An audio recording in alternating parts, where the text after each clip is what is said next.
नमस्कार दोस्तों। सेवक एक्सप्रेस लीगल में सभी लॉ स्टूडेंट का स्वागत है, जहां पर हम कानून को आसान भाषा में समझने का प्रयास करते हैं। आज इसी को लेकर एक इम्पोर्टेंट टॉपिक हम लोग डिस्कस करने वाले हैं, मूट कोर्ट। हम सभी लोग यह मूट शब्द सुना होगा। यह मूट कोर्ट क्या होता है, मूट कोर्ट का ऑर्गेनाइज कैसे किया जाता है, क्या इसके उद्देश्य है और ये क्या क्या करता है, इसके क्या क्या इम्पोर्टेंस है और किस प्रकार से मूट कोर्ट ऑर्गेनाइज होता है। तो अब इन सभी बातों को आप इस छोटे से वीडियो में लेक्चर में कवर करने वाले हैं। टॉपिक हमारा जो है मूट कोर्ट, जिसे हम एक नकली अदालत भी कह सकते हैं, नकली कोर्ट भी कह सकते हैं। क्या इसका कॉन्सेप्ट है, इसको हम समझते हैं।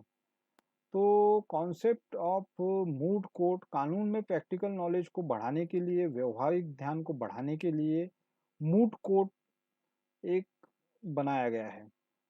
अभी जितने भी लॉ कॉलेज है उसमें लागू की गई है, और यह मूट कोर्ट इसलिए किया गया है ताकि लॉ स्टूडेंट को कोर्ट जैसा इन इन्वायरमेंट मिल सके, और वे एक सिचुएशन है जो कि हाइपोथेटिकल सिचुएशन पर डिस्कस कर सके और कमेंट कर सके, प्रैक्टिकल नॉलेज ले सके। हम सभी को पता है कि जब हम लोग लॉ करते हैं, इसको करने के दो तरीके होते हैं। आफ्टर 12 जो यह 5 साल का कोर्स है, जिसे हम BA, BCom, BA, BBA, LLB भी कह सकते हैं, और जो आफ्टर ग्रेजुएशन होता है वह 3 साल का कोर्स होता है, जिसे हम एलएलबी कहते हैं।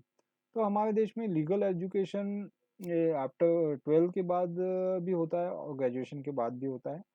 और ग्रेजुएशन के बाद जो कोर्स होता है उसको एलएलबी कहते हैं।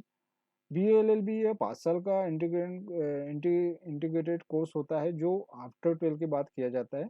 जो भी स्टूडेंट बीएलएलबी या एलएलबी करते हैं, तो वो लॉ कॉलेज में लीगल एजुकेशन लेते समय प्रैक्टिकल नॉलेज का भी ध्यान जाता है। इसी को लेकर मूट कोर्ट इंट्रोड्यूस किया जाता है दोस्तों। सबसे पहले मूट कोर्ट को समझते हैं कि मूट कोर्ट होता क्या है। सबसे पहले कोर्ट का, न्यायालय का मतलब एक ऐसा प्लेस जहाँ पे एक ट्रायल चलती है, द प्लेस ऑफ ट्रायल। और ट्रायल का मतलब विचारना होता है। यदि किसी आरोपी के खिलाफ केस दर्ज होता है या सिविल मामला होता है, और उसमें जो सुनवाई होती है, यानी सुनवाई होने का स्थान जो होता है, ट्रायल होता है, वो कोर्ट होता है।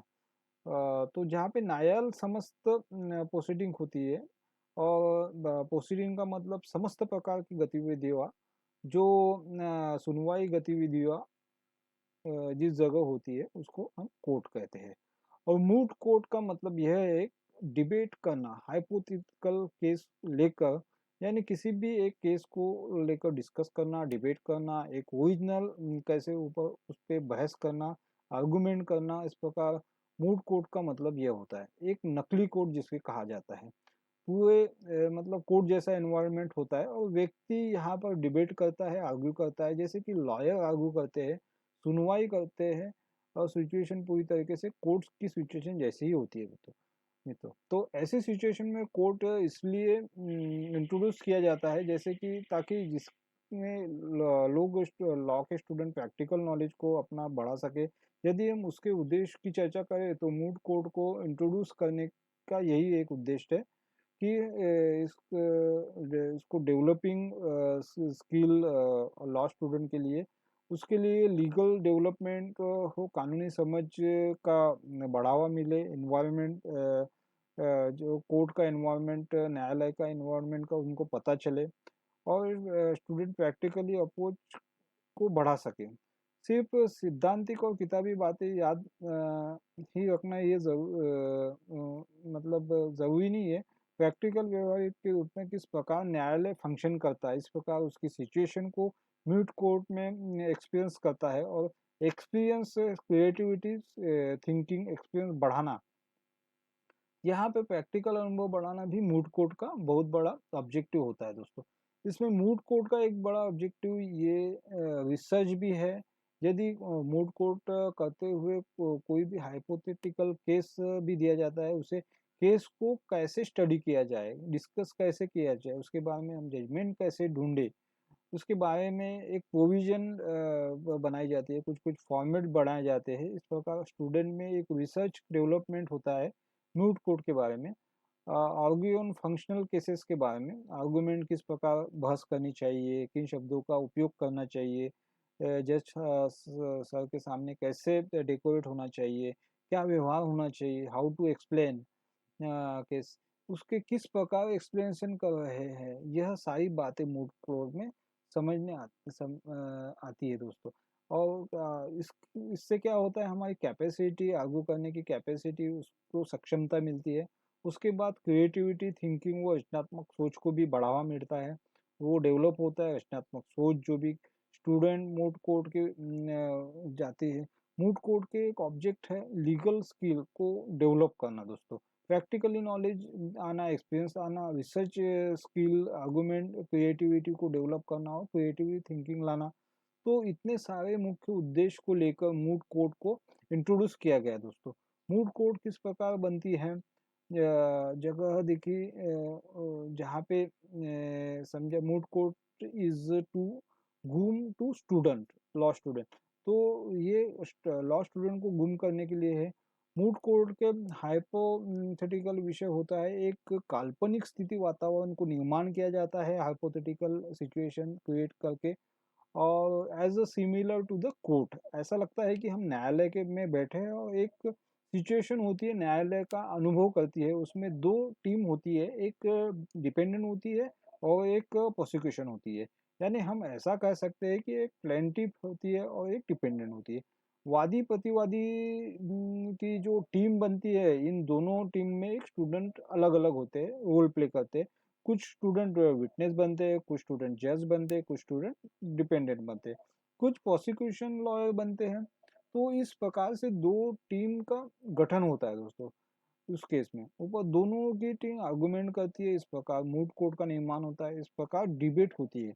इस प्रकार स्टूडेंट को इतना लाभ मिलते हैं, इसके लाभ में की हम चर्चा कर रहे हैं।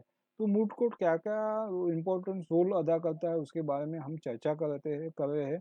Create the confidence among the student, build up confidence. तो सबसे पहले मूड कोर्ट मुख्य उद्देश्य होता है कि कानून के विद्यार्थियों को कॉन्फिडेंस डेवलप कराना। कॉन्फिडेंस का मतलब ये होता है कि विश्वास पैदा करना, डेवलपमेंट पैदा करना। क्या क्या हम न्यायालय में खड़े होकर आर्गुमेंट कर पाएंगे या नहीं कर पाएंगे, इस प्रकार का बिल्डअप कॉन्फिडेंस।